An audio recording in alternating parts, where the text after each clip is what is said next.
Gloria a Dios. Señor, te damos muchas gracias en esta mañana, Padre bueno, por esta oportunidad maravillosa que nos das de conocer a tantos hermanos, miembros de la familia de Jesús, del Señor. Y te doy gracias, Señor, por el esfuerzo que han hecho tantos hermanos por estar aquí con nosotros en esta mañana. Señor, no somos dignos de merecer nada.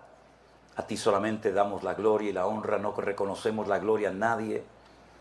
Pero gracias, Señor, porque vemos que todavía hay gente que ama tu obra, que se sacrifica, que se esfuerza por venir a tu presencia a recibir palabras, Señor. Te damos gracias por todas las sorpresas que has tenido para nosotros y tienes todavía en este viaje que estamos llevando a cabo, Señor. Queremos hoy que nos hables a través de tu palabra. Al fin y al cabo, para eso hemos venido, para escuchar la palabra de Dios, para adorarte a ti, el único Dios vivo y verdadero. Y pido que en esta mañana abras nuestros corazones y podamos estar atentos a tu voz, y que de aquí salgamos edificados y fortalecidos en la fe, Padre Santo. En el nombre de tu amado Hijo Jesús. Y el pueblo de Dios dice, amén, aleluya. Hay una carta que el apóstol Pablo escribió a una iglesia que no había visitado. Es algo curioso, porque todas las cartas que Pablo escribió, por ejemplo, a los corintios, a los tesalonicenses, a los efesios, etcétera, las escribía a iglesias, a grupos de creyentes que él conocía perfectamente porque eran, por así decirlo, sus hijos espirituales. Él llegaba a una ciudad, predicaba la palabra, estaba un tiempo, después dejaba al frente un grupo de ancianos o un pastor y se iba a otro lugar. Y así durante toda su vida. Pero la carta a los romanos no la escribe a una iglesia que él estableció, a una iglesia que él fundó. Conoce a muchos miembros de la iglesia. De hecho, tiene familiares en la iglesia que él saluda en el último capítulo de la carta, pero él no fundó esta iglesia. Pero ya digo, había familiares, había amigos, había conocidos. Y es una de las cartas más profundas de la Biblia. Realmente Pablo vuelca prácticamente todo su conocimiento en esta carta, porque si algo tiene que conocer la iglesia en este tiempo, es la sana doctrina. Muchas iglesias se han convertido en pasarelas, donde la gente viene a presumir y aparentar de sus dones, de sus talentos, de sus habilidades. Y a veces en las iglesias surgen competencias, quién toca mejor, quién canta mejor, a quién le toca subir hoy a la plataforma, bájate tú para subirme yo. Y a veces hay como competencia en los músicos, en los maestros, en los sugieres, ¿verdad? Hay iglesias que se han convertido en auténticos circos, donde la gente va a ver un show, un espectáculo para ser entretenidos. Después además oran por ti. Claro, lógicamente como en cualquier circo, como en cualquier teatro, cine, siempre hay que pasar por la taquilla, ¿no? Para abonar la correspondiente cantidad de dinero. Y es muy difícil hoy en día encontrar una iglesia sana, cristocéntrica, donde el hombre no sea el centro de atención, sino que sea el invitado de honor siempre, el Señor Jesucristo. Y tenemos que luchar, si me permiten la expresión, con uñas y dientes, para que jamás en nuestras congregaciones el hombre desplace a la figura principal, que es la de nuestro Señor Jesucristo. Veo que hay muchos ministerios donde aparece el hombre por todas partes. Y el que tiene que aparecer por todas partes en nuestras conversaciones, en nuestras alabanzas, en todo cuanto hagamos, es el Señor. Y lamentablemente vemos que se ha convertido en algo normal para muchas congregaciones y ministerios, desplazar al Señor y utilizarlo para que Él se mueva como nosotros queremos que se mueva en el culto. Incluso algunos hasta le dicen al Señor lo que tiene que hacer en la iglesia, cuando debería ser todo lo contrario. Porque la pregunta es, ¿quién es el dueño de la obra? ¿Quién es la cabeza de la iglesia? ¿Quién es el jefe? ¿Quién es el que da las directrices, las órdenes? ¿Nosotros los hombres o nuestro Dios? Cosas que deberían ser normales para muchos creyentes, hoy en día son objeto de sorpresa. Ay, hermano, la sana doctrina, la palabra de Dios. En todas las iglesias del mundo se debería de predicar la palabra de Dios. Y nada más que la palabra de Dios. Y Dios nos libre si escapamos de la palabra de Dios para comenzar a introducir en la iglesia métodos, sistemas que puede ser que funcionen, pero Dios no respalda métodos. Dios lo que respalda son hombres y mujeres que vivan en orden, que vivan en santidad y que busquen hacer su voluntad y no la de ellos propios. Cuando Dios nos creó, dice la Biblia que nos creó con espíritu, alma y cuerpo. Y cada una de estas áreas tiene una función. Digamos que el cuerpo es como si fuera la botella que contiene algo que no se ve, algo que no se huele, algo que no pesa, algo que no se puede medir, pero es el alma y es el espíritu. El cuerpo es el recipiente, el estuche donde vive el alma. ¿Y el alma qué es? Es nefesh en hebreo. Es la vida. Cuando sale el alma del cuerpo de una persona, automáticamente muere. Porque el alma es lo que te da vida. Pero a la única criatura que aparte de cuerpo y vida o alma, le dio espíritu, fue al ser humano. Los ángeles, los serafines, los querubines, no tienen espíritu. Por eso dice que ellos miran la forma como los cristianos, como los hijos de Dios alaban al Señor, porque ellos no entienden lo que es la redención, porque ellos no han sido redimidos. Ellos han sido creados, pero no han sido redimidos, no han sido comprados con la sangre de Jesús. Pero Dios le dio al hombre el espíritu, el ruaj, que es lo que el hombre tiene, no el animal, para poder conectarse con su creador, porque Dios es espíritu, Dios no es materia, Dios no es cuerpo, Dios es espíritu, y Dios busca, el Señor Jesucristo dice que Él busca adoradores que le adoren en espíritu y en verdad. Pero ese espíritu que Dios puso dentro del corazón del hombre se desconectó. Es como si yo en esta mañana, no lo voy a hacer, pero si yo en esta mañana le quitara el cable a este micrófono, ustedes no me podrían oír. Yo no me podría comunicar con ustedes. Mi voz no saldría por estas altavoces, por estos parlantes, porque está desconectado. Eso fue lo que le pasó al hombre en el jardín del Edén. Se desconectó de Dios. Y entonces Dios dijo, muy bien, ¿te quieres desconectar de mí? ¿Prefieres hacerle caso a las mentiras y a las ofertas que el diablo te ha presentado? Vete con él, pero aquí ya no puedes estar ni un minuto más. Y dice que los expulsó del jardín del Edén y nunca más pudieron hacer el camino de retorno. Cuando viene el Señor Jesucristo, Él viene para que otra vez se vuelva a conectar el hombre con su Creador. No por presión, sino libre y voluntariamente. Porque Dios no le quitó al hombre el libre albedrío el día que pecó. La voluntad del hombre sigue latente en el converso y en el creyente. Y cuando nos convertimos al Señor, dice que nacemos de nuevo, no físicamente. Eso es lo que no entendía Nicodemo en Juan capítulo 3, cuando dice que le visita de noche y el Señor le dice a Nicodemo, si no naces de nuevo, no puedes entrar en el reino de los cielos, ni verlo. Y Nicodemo no entendió nada. Y Jesús le dijo, ¿y tú eres maestro de Israel? ¿Y no entiendes lo que te acabo de decir? ¿Qué tipo de maestro eres tú? El que no nace de nuevo no puede entrar ni ver el reino de los cielos. Y entonces Nicodemo comienza a razonar consigo mismo y le dice al Señor, ¿me estás proponiendo o me estás diciendo que tengo que volver a meterme en el vientre de mi madre y volver a nacer para poder estar contigo en la eternidad, en el paraíso, en el cielo? Y el Señor le dijo, no. Lo que es nacido de la carne, carne es. Pero lo que es nacido del espíritu, espíritu es. Es un nuevo nacimiento espiritualmente hablando. Cuando usted pide perdón a Dios por sus pecados, cuando usted se arrepiente de sus pecados, Dios perdona instantáneamente y olvida instantáneamente toda su antigua vida. Pablo dice, de modo que si alguno está en Cristo es una nueva creación, es una nueva criatura. Las cosas viejas pasaron y aquí todo es hecho nuevo. Usted no tiene por qué irse a la cama condenándose por un pecado que cometió hace 20 años. Usted no tiene por qué vivir bajo condenación, porque el Señor le perdonó todos, no unos cuantos. Absolutamente todos sus pecados fueron perdonados por la sangre de Jesucristo y dice que los arrojó a lo profundo de la mar y nunca más se acordará de ellos.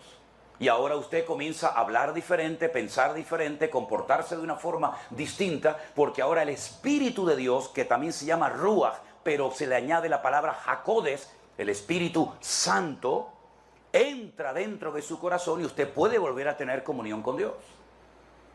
Por eso dice Pablo en Efesios capítulo 2, verso 8, Él os dio vida cuando estabais muertos. Y uno dice, yo nunca me morí, yo nunca estuve muerto. Espiritualmente estábamos todos muertos. En nuestros delitos y en nuestros pecados. Usted comía, trabajaba, iba de vacaciones, se bañaba en la playa, cantaba, hacía lo que quería, pero espiritualmente estabas desconectado del Creador. Estabas muerto espiritualmente. Pero cuando Él viene a tu corazón, Él viene a darte, ¿qué? Vida. Y vida en abundancia. Pero así como cuando un niño nace necesita cuidados y necesita mucha atención, porque solo si lo dejamos muere, porque es 100% dependiente de sus padres, ¿hasta cuándo? Bueno, algunos hasta los 40 años. ¿No? Hay una estadística que recientemente se ha hecho en España que dice que los hijos hasta los 35, 37 años no se quieren ir de la casa.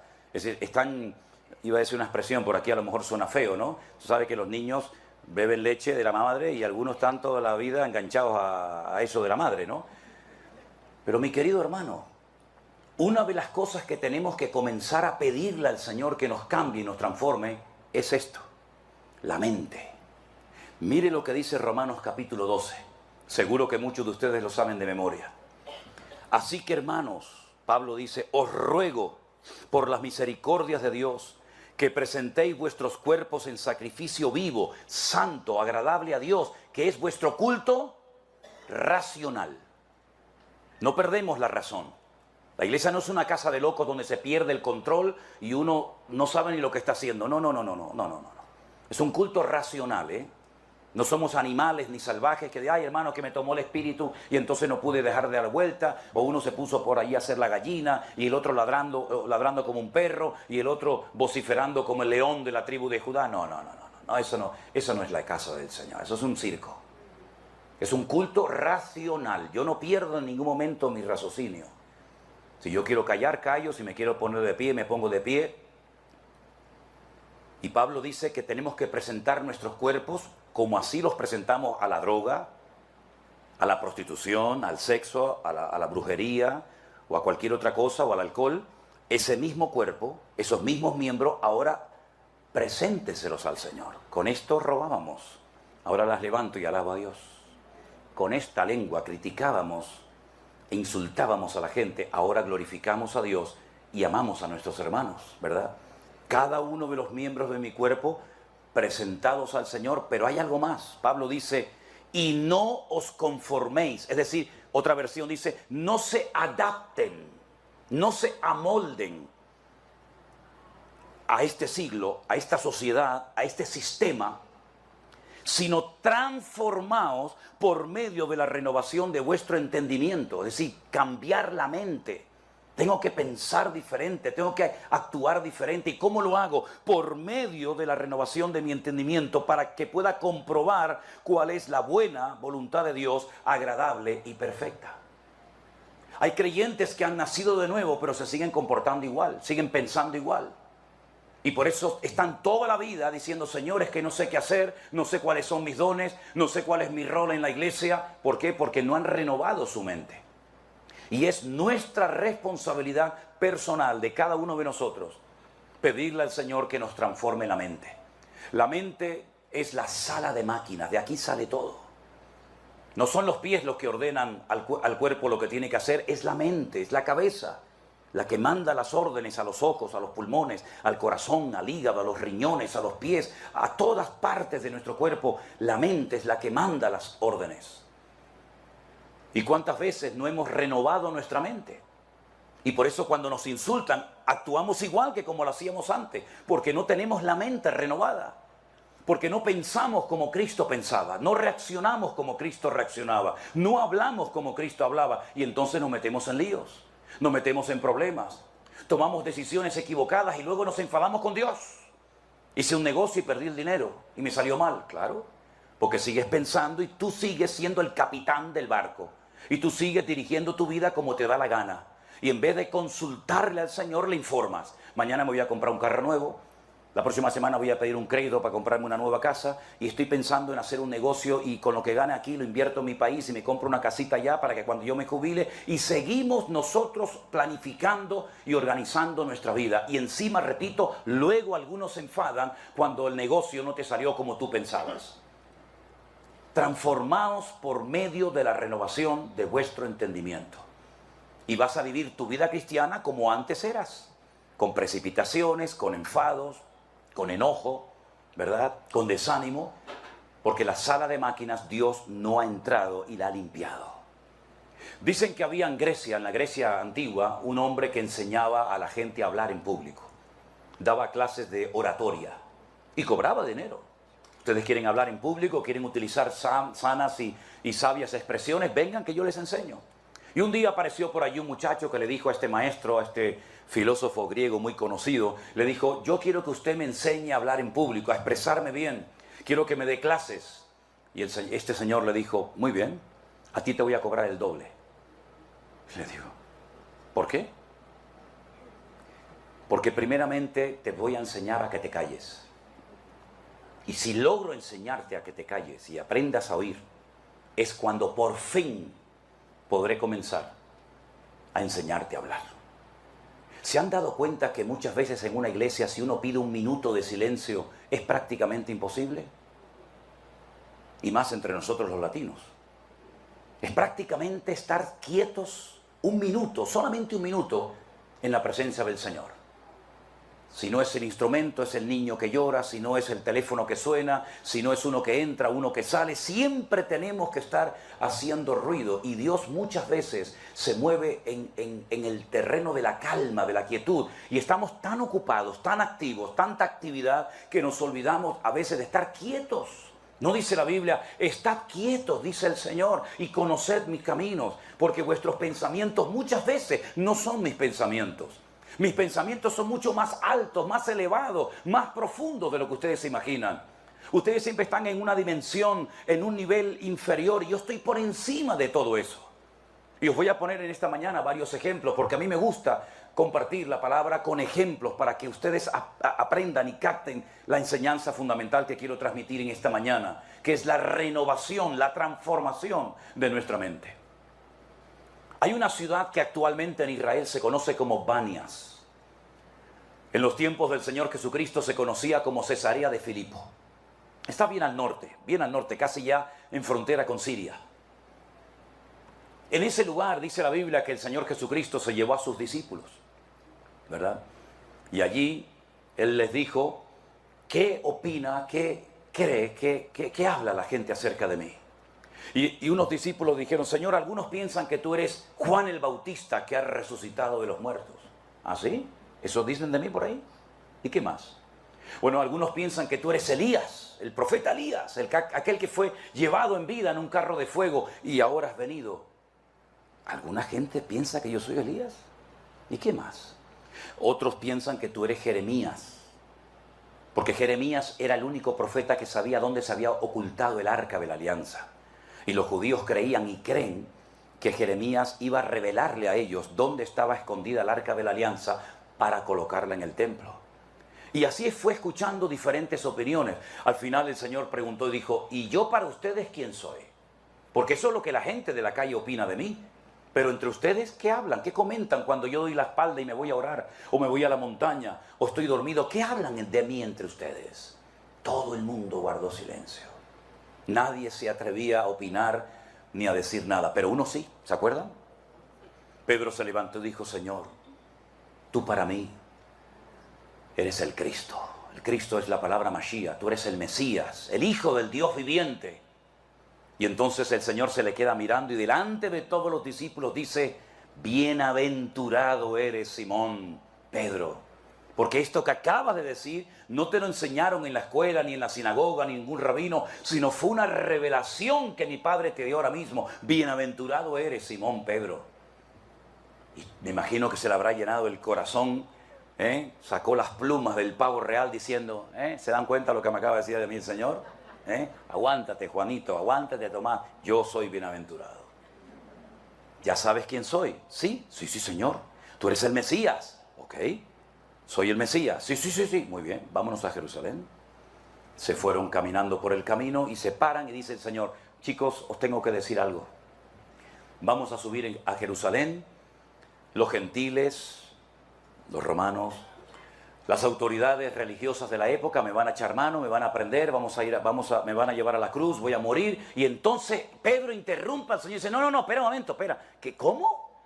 que nosotros hemos dejado nuestras barcas, nuestras esposas, nuestros hijos, nuestros puestos de trabajo para seguirte a ti. Te acabo de decir hace unas horas allí en Cesarea de Filipo que tú eres el Mesías y que ahora te van a matar. Pero ¿cómo te van a matar? De ninguna manera te acontezca esto. Y el Señor se le queda mirando y dice, apártate de mí, Satanás, porque no pones la mira en las cosas de Dios, sino en las cosas de la tierra. ¡Qué vergüenza, qué ridículo!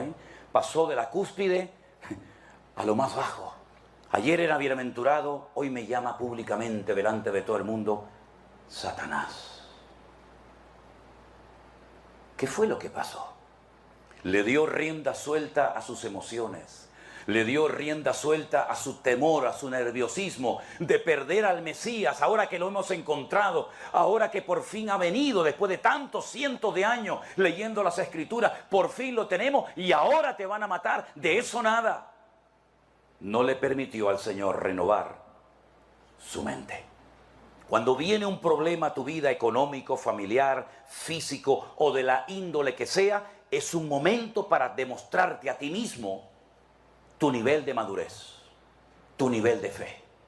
No cuesta nada cantar en la iglesia. Además, si hay buena música, con buenos instrumentos, buenos músicos, no cuesta nada. Hasta la gente entra de la calle y se anima a cantar nuestros coros, nuestros himnos, nuestras alabanzas, porque son bonitos, son pegadizos, son alegres. Pero eso no cuesta nada. Salen por la puerta de la iglesia y salen igual o peor que entraron. No cuesta nada decir amén, aleluya, gloria al Señor, una foto con el pastor, fírmeme el libro, pastor. Eso no cuesta nada. Lo que cuesta es demostrar cuando llega el momento de la realidad si verdaderamente usted ha entendido el Evangelio o no lo ha entendido. Y creo, Pedro, que tú te emocionaste en Cesarea de Filipo.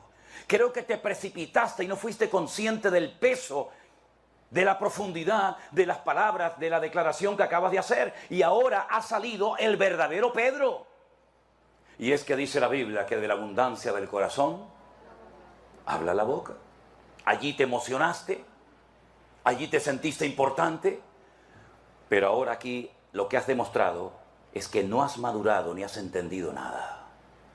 Y queridos hermanos, no es el único caso en la Biblia de creyentes que llevaban años en los caminos del Señor y no habían aprendido, no habían crecido, no habían madurado, no se habían desarrollado como creyentes. Miren, por ejemplo, la carta de Pablo a los Corintios, que les dice, niños carnales, que no les puedo dar carne, cosas profundas, sino todavía tengo que andar con ese cuidadito de que no se ofenda la hermana, el hermano, la familia, aquella. Les tengo que dar lechita como los niños pequeños. ¿Y en qué se basa el apóstol Pablo para llamarlos niños? ¿En qué se basa el apóstol Pablo para llamarlos carnales, inmaduros? Bueno, ahora presenta los argumentos y dice, ¿que no sois carnales? ¿Que no sois niños? Pero si entre ustedes hay celos y envidias y grupitos. ¿Quién predica el domingo, hermano? El hermano Apolos. Ay, ese me encanta, ese es buenísimo. Para allá vamos todos. Y la próxima semana me parece que va a predicar Pablo. Ay, no, a mí ese es muy duro. Ese hombre no tiene amor. Al culto no vamos. ¿Y cuándo viene Cefas a predicar? Pues hasta dentro de 15 días no viene. Entonces yo me quedo en mi casa y no voy ni a escuchar a uno ni a otro, porque a mí el que me gusta es Cefas. Y Pablo se irrita, Pablo se enoja y dice, pero ¿qué estáis haciendo, hermanos? ¿Pero quién soy yo? ¿Qué es Apolos? Yo planté la obra, yo fui el perito arquitecto, yo vine, les enseñé la palabra, luego me tuve que marchar después de un año, Apolos vino, él regó la semilla, pero ¿qué es él? ¿Qué soy yo? No somos más que siervos de Dios, servidores del Señor, pero el que da el crecimiento y la madurez a la obra es el Señor, no es el hombre. Y esa es la forma como ellos demostraban que eran niños. ¿Y cuántos niños hay hoy en día en nuestras iglesias? ¿Ustedes creen que son los únicos que se van a la clase, a la escuela dominical? Muchas veces hay más niños fuera, en el salón principal, que en las clases de la escuela dominical. El pastor no me llamó. ¿Será posible con lo que yo he dado a la iglesia? Con lo que yo he apoyado a esta iglesia, compré la moqueta, compré el púlpito, pagué el otro día el aire acondicionado, compré el proyector, y ahora fíjate tú, pasó por delante de mí y no me saludó. Vamos a tener que buscar otra congregación porque aquí ya no está el amor de Dios, ya el Espíritu de Dios no se mueve. Y entonces, como me he dado cuenta, fíjate tú, como aquí, ya conté, me parece que hay 5. Sí, yo conté esta mañana 5, a lo mejor hay más, discúlpeme. Pues mira, ¿saben lo que les digo? Me voy a la de enfrente. Y entonces el de allá enfrente, en vez de decirle, buenos días hermano, ¿usted de dónde viene? No, yo vengo de la iglesia aquella de enfrente. ¿Y por qué vine aquí? Si aquella es su congregación. No, porque allí no hay amor. El pastor no me saludó el otro día. Ay, hermano, esa iglesia está de capa caída. Venga para acá que aquí le vamos a tratar bien. Póngase a cantar, agarre la guitarra, aunque desafine, aunque cante horrible, pero ya se siente importante. Pero el día que le digan, hermanito, este domingo no puede tocar porque viene un hermano de visita, ya se le fue otra vez el amor a la iglesia, ya no se mueve el Espíritu de Dios y ahora se va a la de al lado, la que está pared con pared. Y el otro le dice, sí, hermano, venga, estábamos orando por usted hace años, venga a la casa del Señor, bienvenido. Y así nos va a los cristianos evangélicos, que a veces hacemos el ridículo. Y en vez de dar una imagen de unidad al mundo, damos una imagen de un ejército desorganizado, de gente malcriada, de gente caprichosa, y como dice Proverbio, el niño consentido avergonzará a su padre y a su madre. Y esa es la cruda realidad nuestra, queridos hermanos. Y hasta que no cambiemos la mentalidad aquí arriba, vamos a seguir teniendo problemas. Da igual quien predique, da igual si es esta iglesia o la de enfrente o la de 20 kilómetros más allá. Hasta que no cambiemos nosotros, siempre vamos a estar echándole la culpa al diablo, al pastor, al gobierno, al frío, al calor, al gobierno, al otro. Hermanos, vamos a mirarnos a nosotros mismos y a darnos cuenta de que a veces los culpables de nuestra falta de crecimiento no es un factor externo, ajeno a nosotros, sino somos nosotros mismos los culpables de no haber madurado en los caminos del Señor. Hemos enseñado hasta la saciedad, ya no sé ni cómo ya decirlo, lo he dicho mil veces. Si usted no quiere sentirse ofendido en su congregación, primero no mire al hombre. No mire a la persona. Puede respetarlo, puede admirarlo, puede quererlo, lo que usted quiera. Pero no confíe, no se agarre al pastor como si fuera Dios, como si fuera el ángel Gabriel. No se agarren a los hombres. Miren y agárrense a Cristo, que Él no te va a fallar nunca. El hombre sí. Porque somos seres humanos. ¿Qué se creen que somos nosotros?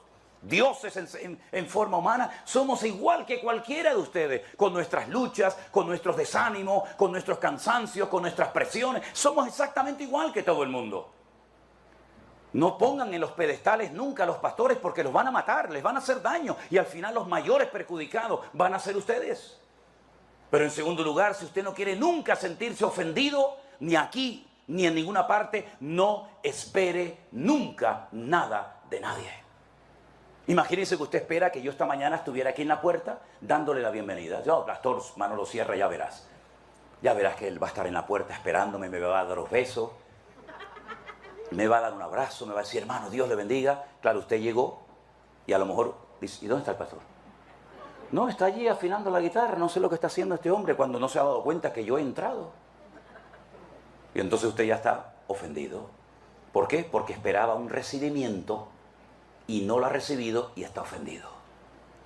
Pero si usted llega aquí y no espera nada de nadie, me da igual si me saluda el pastor, me da igual si se da cuenta que he llegado, me da igual si me saluda, me da igual todo, usted nunca se va a sentir ofendido ni conmigo ni con nadie. Póngalo en práctica y ya va a ver cómo funciona. Segundo ejemplo, vengan conmigo por favor, ¿tienen su Biblia?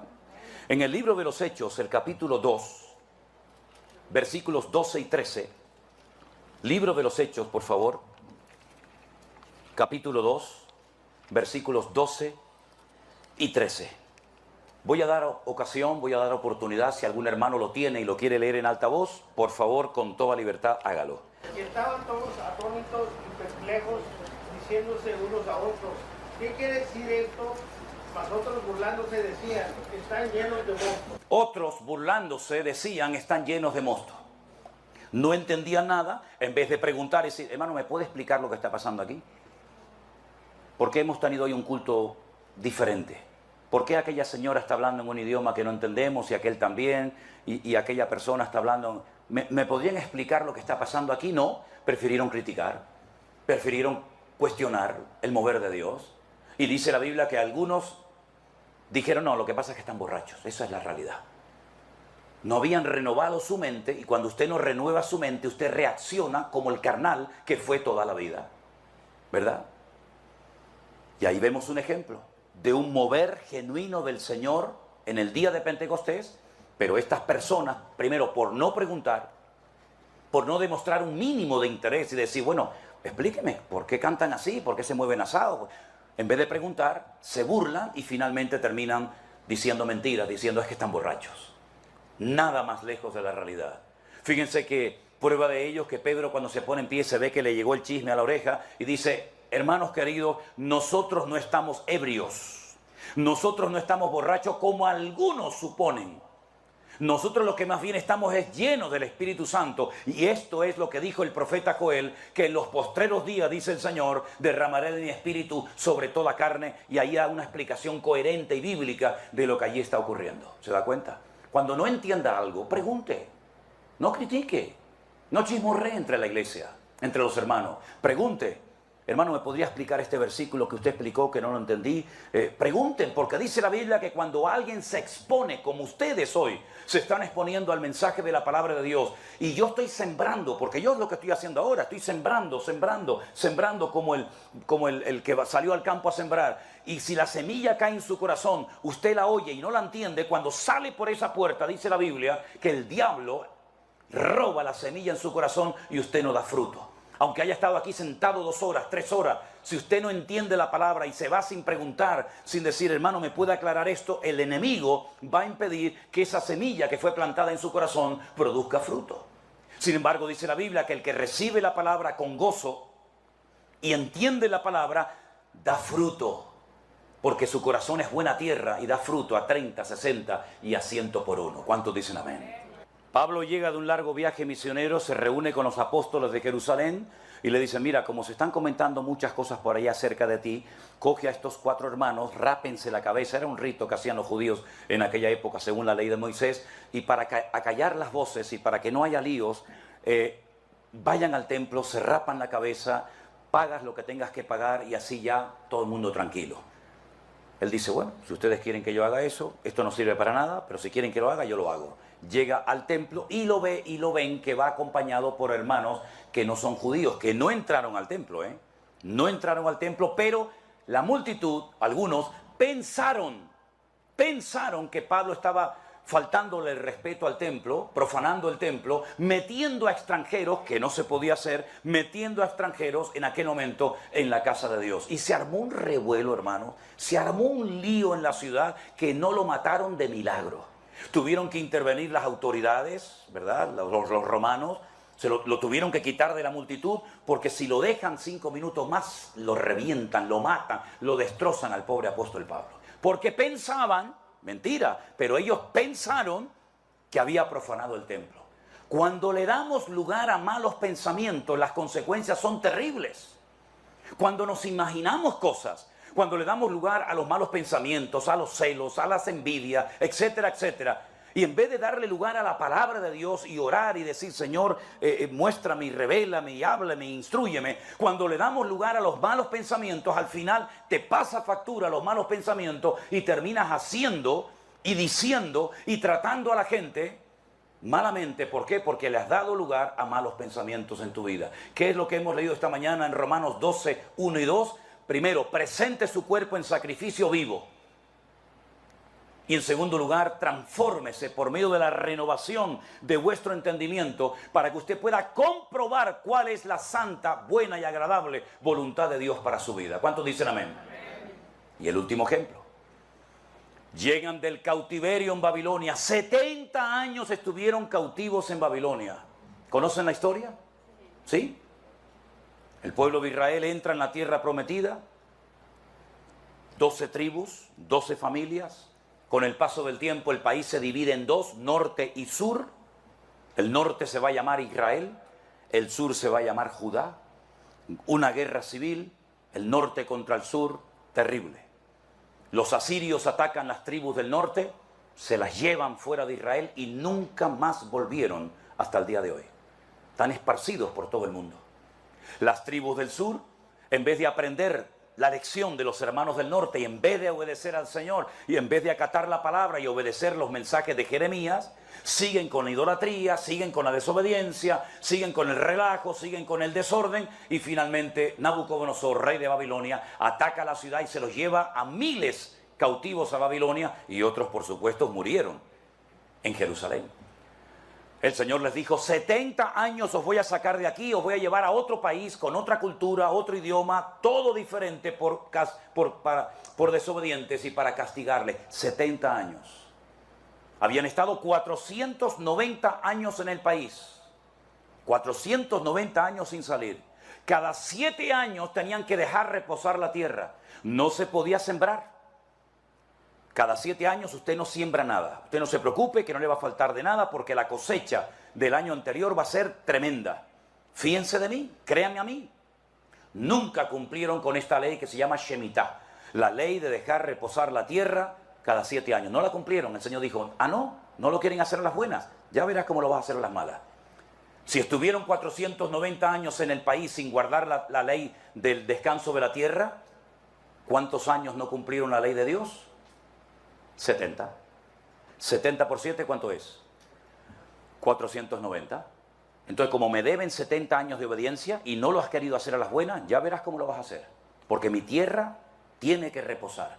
Los cogió, se los llevó a Babilonia y después de 70 años que ya la tierra reposó, ahora pueden volver otra vez a Jerusalén y hagan su vida. Espero que hayan aprendido la lección, espero que dejen de ser idólatras, espero que reconstruyan el templo, etcétera, etcétera. Cuando van a salir, escuche estos detalles, son muy significativos. El camino era enorme. Babilonia está en Irak.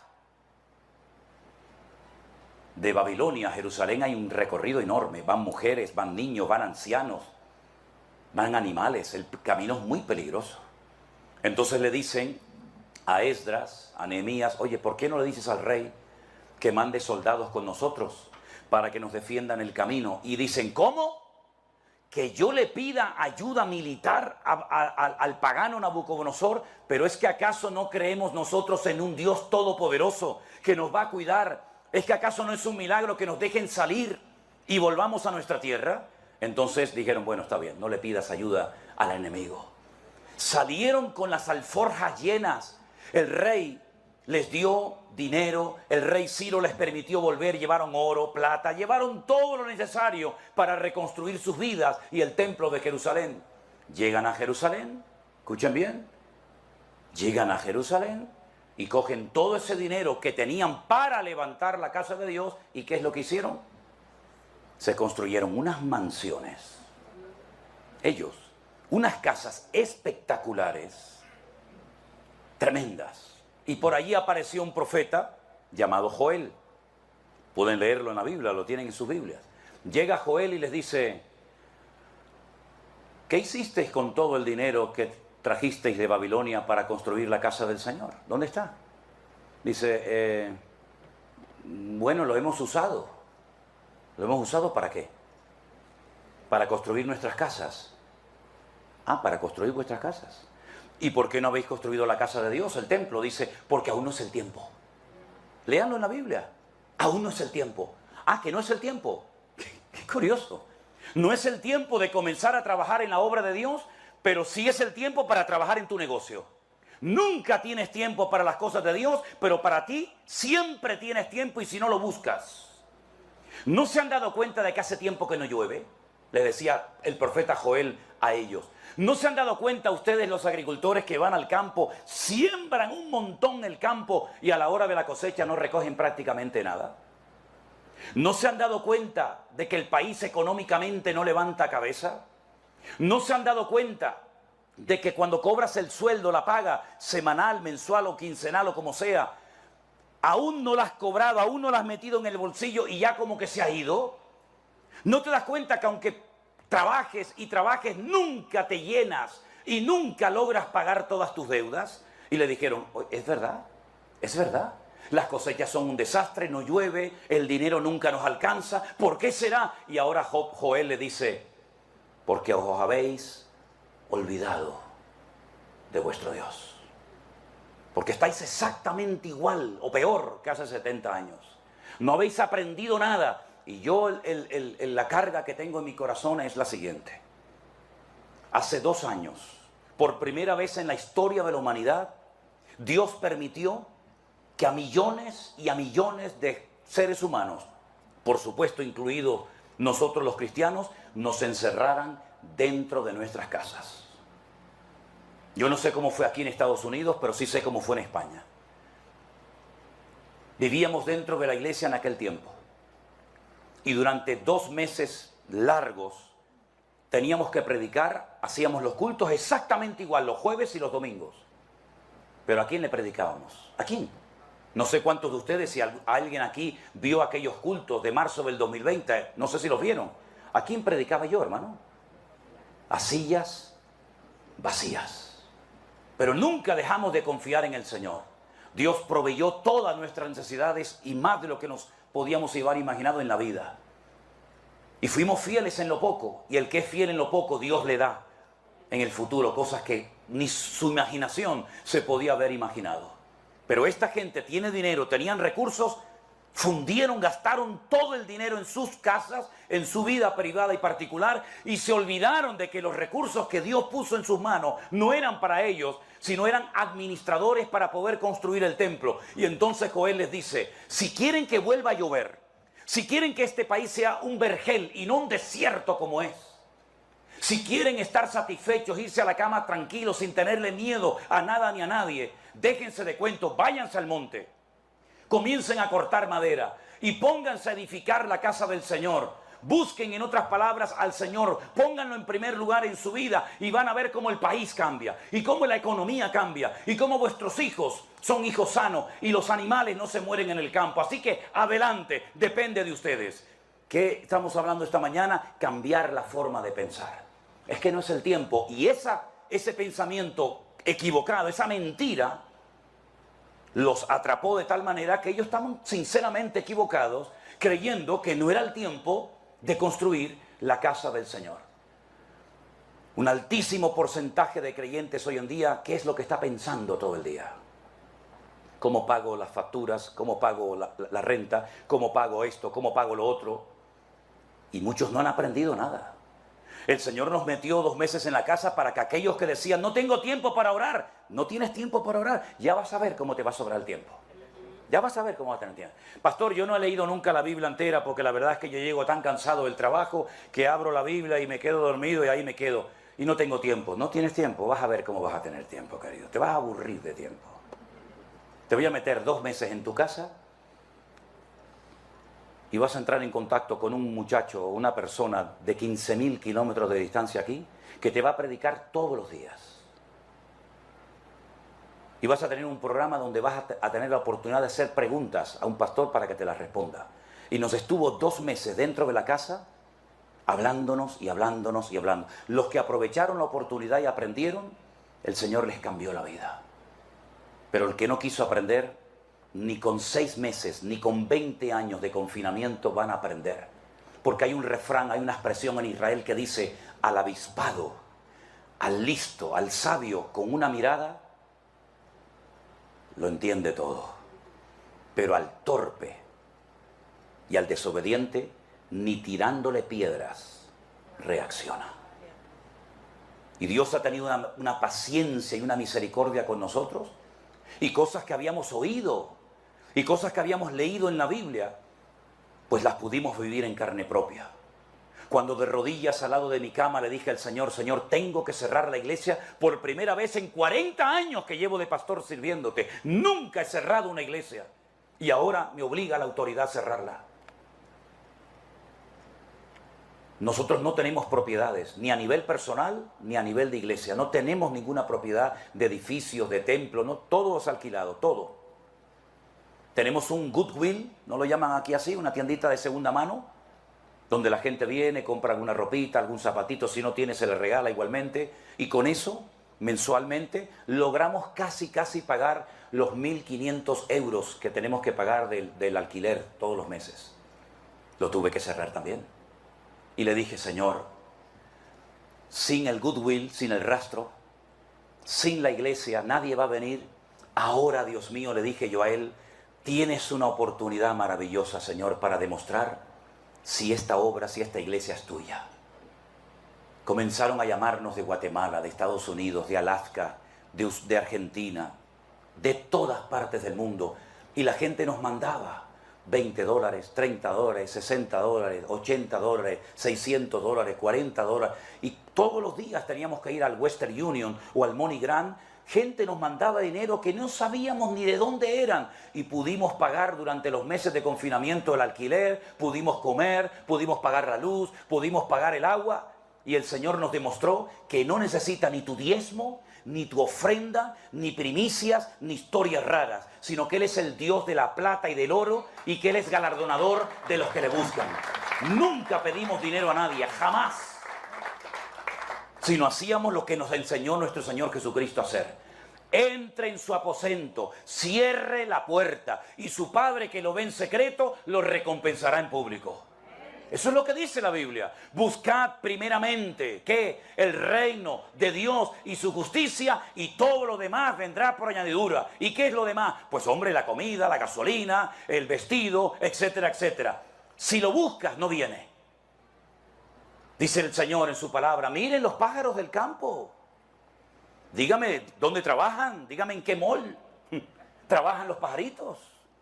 Si van por la mañana con su corbatita, con su chaquetita, nada. ¿Y de qué vive tanto pájaro? Millones de pájaros, ¿de qué viven? Dice el Señor, vuestro Padre Celestial las alimenta.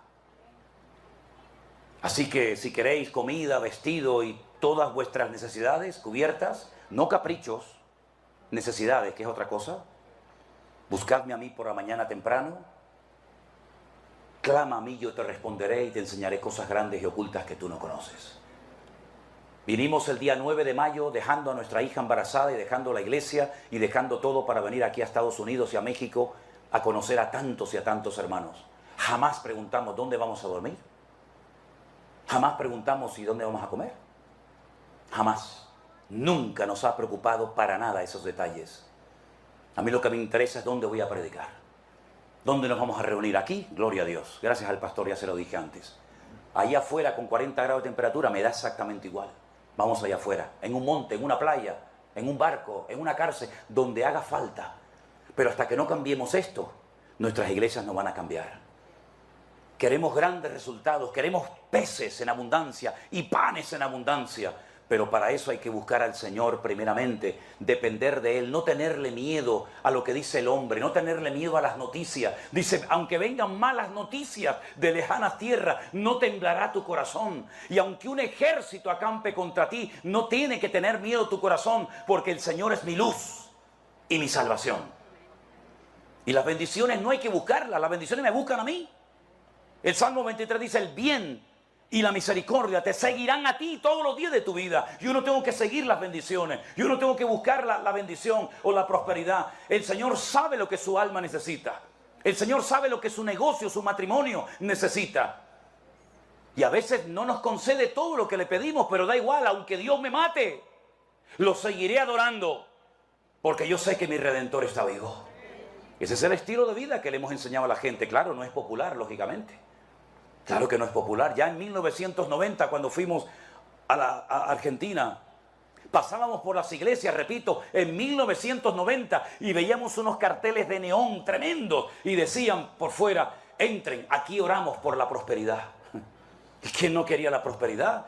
Si la gente asaltaba los supermercados y asaltaba los camiones que iban por las carreteras con vacas porque no había dinero, no había comida. Vivíamos en una ciudad tremendamente peligrosa, la ciudad de Rosario, en la provincia de Santa Fe. La gente iba con palos y piedras y con hacha a asaltar los supermercados porque una inflación terrible, la gente perdió el trabajo, la gente estaba en la miseria, en la ruina. Y en ese año, fuimos nosotros a Argentina como evangelistas. No era pastor. Durante años fuimos evangelistas. No teníamos apoyo económico, no teníamos una iglesia, no teníamos un sueldo, no teníamos nada. Teníamos unas ganas tremendas de servir al Señor con una niñita de 4 años, nuestra hija mayor. Nunca nos faltó de nada. A todo lugar donde nos invitaban, nos daban comida, nos daban hospedaje, nos daban alguna ofrenda y pudimos viajar del norte al sur de Argentina, de este a oeste, con las maletas, con las valijas, como llaman allí encima, y nos preguntaban muchas veces, ¿y ustedes dónde viven? Y decíamos, aquí, aquí. Salimos de casa hace una semana, 15 días, un mes, y el Señor nunca nos falló, porque el Señor es nuestro pastor, y nada nos faltará. Ustedes viven en Estados Unidos de Norteamérica, ya, y muchos han venido para buscar una vida mejor. Y nadie sale de su patria, nadie sale de su tierra por gusto. La inmensa mayoría salen por necesidades de toda índole, ¿verdad? Pero yo les digo, queridos hermanos, no se dejen atrapar por la corriente de este mundo. Enamórense del Señor. Y a veces no por trabajar más, vas a tener más. El Señor sabe cuáles son tus necesidades y cuáles son tus limitaciones. Y si usted está hipotecando su vida espiritual, su relación con Dios, o usted está olvidándose de atender a su familia para pagar deudas, usted es como un esclavo, pero en vez de en Egipto, como un esclavo en los Estados Unidos de Norteamérica. Las horas que has perdido, los días y meses y semanas que has perdido sin estar con tu familia, en algunos casos son irrecuperables. Es mejor comer pan solo, bocado seco y en paz, como dice Proverbios, con la bendición de Dios, que abrir la heladera, abrir la nevera y verla llena, pero no sabes cuándo fue la última vez que te sentaste con tu hijo a hablar con él y a darle un beso y a orar juntos como familia. Lamentablemente, queridos hermanos, a veces la corriente de este mundo atrapa a los cristianos, incluso a siervos de Dios, que están todo el día pensando, ¿y cómo vamos a pagar el aire acondicionado? ¿Y cómo vamos a pagar el agua? ¿Y cómo vamos a pagar la renta? Lo último que nos tiene que preocupar a nosotros los cristianos es lo material. Cuando lo material desplaza lo espiritual, tenemos un gravísimo problema. Y me da igual si es en Japón, en España, en Estados Unidos, en Canadá o donde sea. Nuestra prioridad tiene que ser primeramente buscar a nuestro Dios. Y si buscamos a nuestro Dios, la bendición le va a perseguir y le va a alcanzar. Pero para esto hace falta un cambio urgente de mentalidad en la iglesia del Señor. ¿Usted está dispuesto a que el Señor le cambie la mente? ¿Usted está dispuesto a decir, Señor, me he convertido en un cristiano religioso? Como yo lo llamo en España, en un calientabancos, en un dominguero.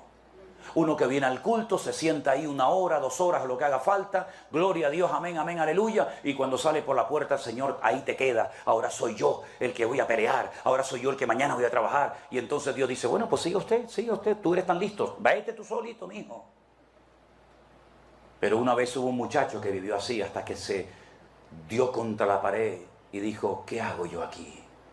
¿Qué hago yo aquí cuando los jornaleros en la casa de mi padre comen y viven mejor que yo? Me levantaré, iré a la casa de mi padre y le diré, Padre, he pecado contra el cielo y contra ti. Es hora de que los cristianos, los hijos e hijas de Dios, se levanten en genuino arrepentimiento al Señor nuestro Dios y le digamos, Señor, perdónanos, porque somos religiosos. Antes íbamos a la misa y nos confesábamos delante de un señor que se llamaba el cura y comíamos la hostia, y ahora hemos cambiado eso por un lugar donde hay un señor llamado pastor y en vez de la hostia me dan pan y vino, pero es exactamente igual, la misma vida de religiosidad, la misma vida de monotonía, donde parece que lo sé todo y a la hora de la verdad no lo sé nada. Y si usted quiere tener hijos espirituales, sea usted primeramente un hombre y una mujer espiritual. No le exija a sus hijos lo que usted no es. Si usted quiere tener nietos espirituales, sea usted un abuelo espiritual que busque primeramente al Señor. Porque no tenemos ningún derecho de reclamar a los demás, pedirle a los demás que actúen como nosotros no estamos actuando. Transformaos por medio de la renovación de vuestro entendimiento. ¿Para qué? Para que podáis comprobar cuál es la santa, buena y agradable voluntad de nuestro Dios. ¿Cuántos dicen amén? Cierre sus ojos en esta mañana, mi querido hermano. Hay que meditar y reflexionar sobre esta palabra que hemos oído hoy. No es un sermoncito más para agradar los oídos. No, no, no. Es una palabra que tiene que sacudir nuestras conciencias y hacernos reflexionar ya con la edad que tenemos y preguntarnos a nosotros mismos, ¿qué estoy haciendo con mi vida?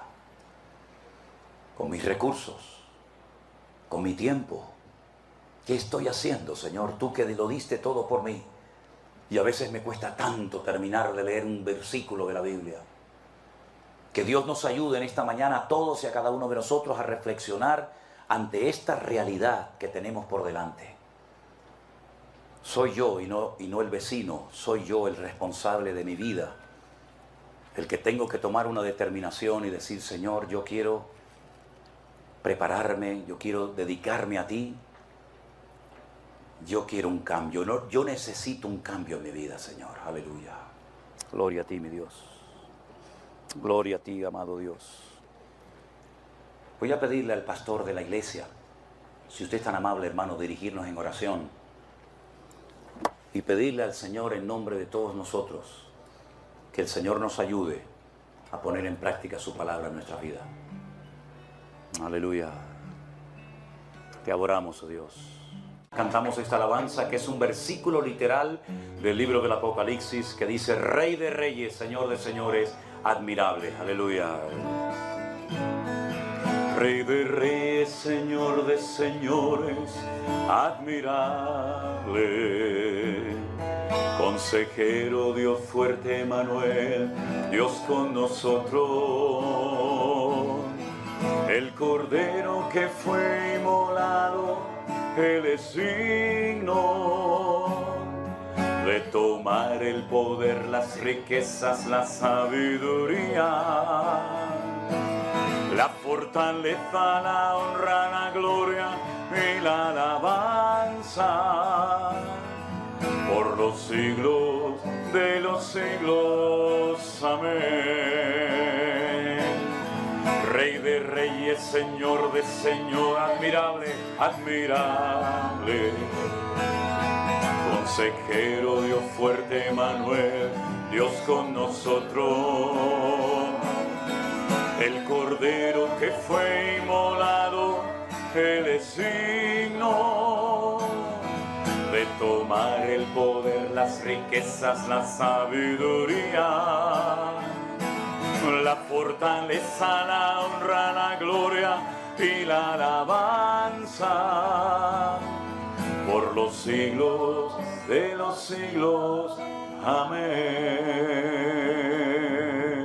Vamos a cantar una vez más esta alabanza, ahora ya que la han oído, con la ayuda de nuestros músicos en esta mañana, y alabamos a nuestro Dios por esta canción, a través de la cual podemos confesar lo que es Él para nuestras vidas. Él es nuestro consejero. ¿Necesita consejo? Él es nuestro consejero. ¿Necesita poder, sabiduría, respaldo divino? En Él lo puede tener cuantas veces quiera. Cántelo con nosotros. Rey de reyes, Señor de señores, admirable. Consejero, consejero, Dios fuerte, Emmanuel, Dios con nosotros. El Cordero que fue inmolado, Él es digno de tomar el poder, las riquezas, la sabiduría, la fortaleza, la honra, la gloria y la alabanza por los siglos de los siglos. Amén. Una vez más, hermanos. Rey de reyes, Señor de señores, admirable. Consejero, Dios fuerte, Emmanuel, Dios con nosotros. El Cordero que fue inmolado, Él es digno de tomar el poder, las riquezas, la sabiduría, la fortaleza, la honra, la gloria y la alabanza por los siglos de los siglos. Amén. Por los siglos de los siglos. Amén.